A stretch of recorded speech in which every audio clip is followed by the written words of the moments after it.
Trăng lên cao soi bóng bên dòng sông. It's 2 a.m. You're staring at your phone screen. The blue light searing your retinas. You should be sleeping, but instead you're watching a woman in rural Vietnam turn a pile of mud into a functional wood-fired pizza oven. Why? Because Trin rural life isn't just content. It's a portal. It's a high-definition escape from our concrete jungles back to a place where humans actually interact with the earth. Today, we're expanding the lens. We aren't just looking at the how, we're looking at the historical and cultural why. Buckle up.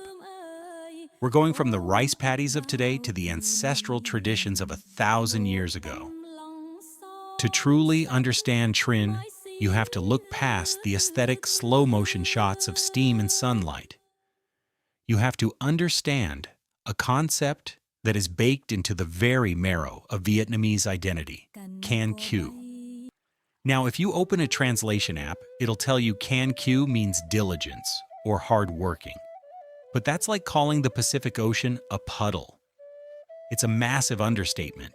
Can Cú is a survival trait, a cultural superpower forged through centuries of resisting invaders, surviving brutal monsoon seasons, and literally reclaiming the land from the mouth of the jungle.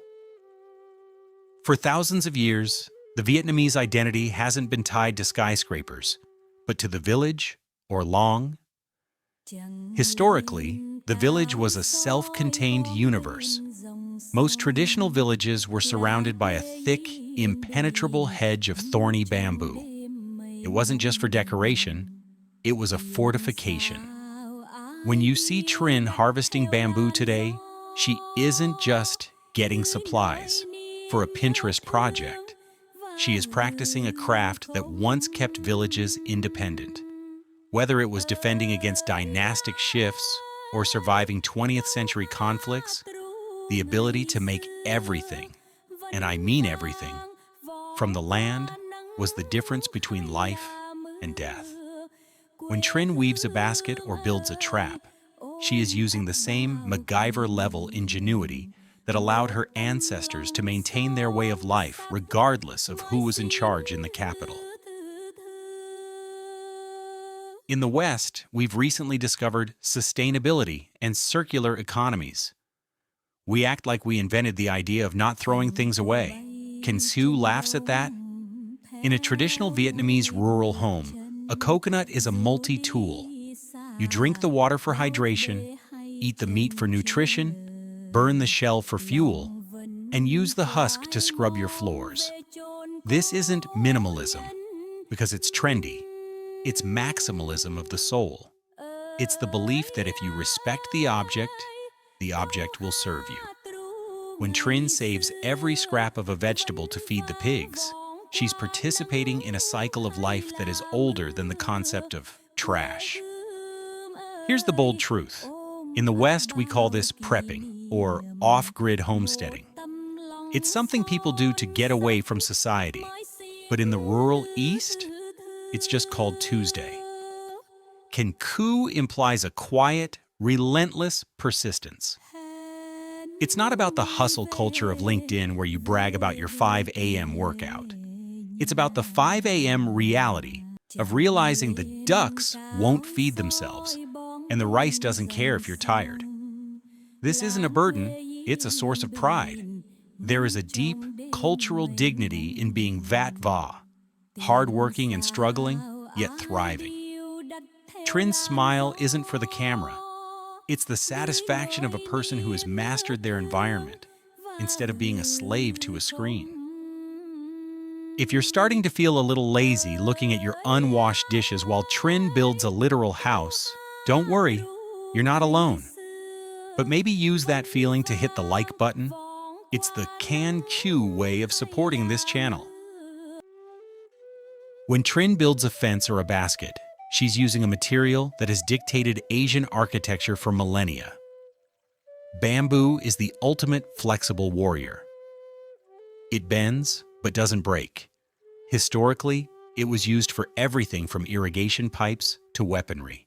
Every time she splits a stalk of bamboo with a single strike of her machete, she's channeling a lineage of craftsmen who built entire civilizations without a single nail. It's structural engineering, but with soul. You see Trin burying jars of clay in the ground or drying fish in the sun. To the uninitiated, it looks like a fun DIY. To history, it's survival tech. Vietnam's tropical climate is a nightmare for food preservation. Before refrigeration, your cloud storage was salt and fermentation. When she uses fish sauce or fermented shrimp paste, she's tapping into a flavor profile that is literally the blood of the nation. These techniques were developed to ensure that even in the hungry months between rice harvests, there was protein and flavor. Take a look at the landscape in these videos. Notice the water? Vietnam is a wet rice civilization. This isn't just about food, it's about social structure. Rice farming requires massive cooperation. You can't flood your field without affecting your neighbor. This created a culture of community, or Tinich Kong Jong. While modern life encourages us to be individuals, which usually just means being lonely in an apartment, Trin's life highlights a connection to the neighborhood, the animals, and the seasons. It's a rhythmic living that our DNA recognizes, even if our brains have forgotten it. There's a specific cultural archetype at play here, the Co Gai K. Historically, the country girl was the moral center of Vietnamese poetry and song, representing purity, resilience, and a deep connection to the ancestors.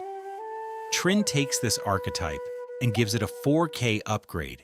She isn't a damsel in distress. She's the foreman of her own life. She's witty, she's capable, and she can probably outwork any 3 CrossFit influencers combined. We watch because we miss that tactile connection. Our hands are soft from typing. Her hands are stained with the earth. It's that grandma logic, the idea that the smartest person in the room isn't the one with the MBA, but the one who knows how to make the fire burn hot enough to cook the rice. Whether you're in New York, London, or Lagos, these videos hit the same.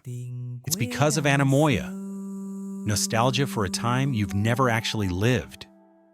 We live in a world where we order nature on an app. Trin reminds us that nature isn't a commodity, it's a relationship.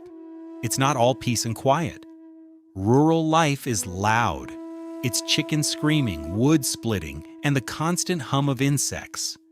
Trin's videos balance that quiet chaos perfectly. If you've stuck around this long, you're clearly a fan of the slow move. You've traveled through 1,000 years of Vietnamese history and probably gotten hungry for a bowl of pho in the process. Do me a favor. Like this video if you think we should all spend at least one day a year away from our screens. Subscribe to join our community of armchair philosophers and rural dreamers. Trin isn't just showing us how to live in the country. She's showing us how to be human. She's reminding us that our history is written in the soil, and our future might just depend on remembering how to work with it. Now, if you'll excuse me, I have a sudden urge to go find a coconut and see if I can make a lamp out of it. Stay bold, stay wise, stay grounded.